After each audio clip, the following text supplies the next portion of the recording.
Welcome to Penrose Learning, where we make understanding easy. In this video, I will explain how to get your Nissan Juke radio code.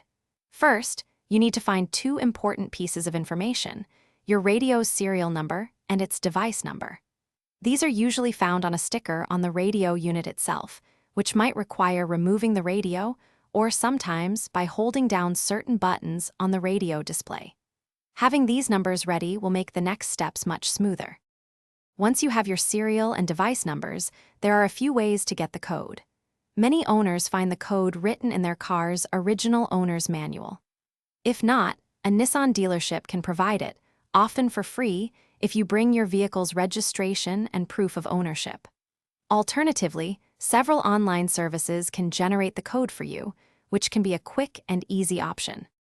If you choose an online generator, carefully enter your radio's serial and device numbers into the designated fields. Double-check for any typos to ensure accuracy. While some sites offer this service for free, others might require a small payment, typically under $10. It's always wise to use a well-known and trusted website to protect your personal information and ensure you receive the correct code. Finally, with your radio code in hand, it's time to enter it into your Juke.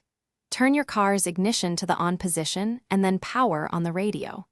The display should prompt you to enter the code. Use the radio's preset buttons or tuning knob to input each digit. Be careful, as entering the wrong code too many times can temporarily lock the radio, requiring you to wait before trying again.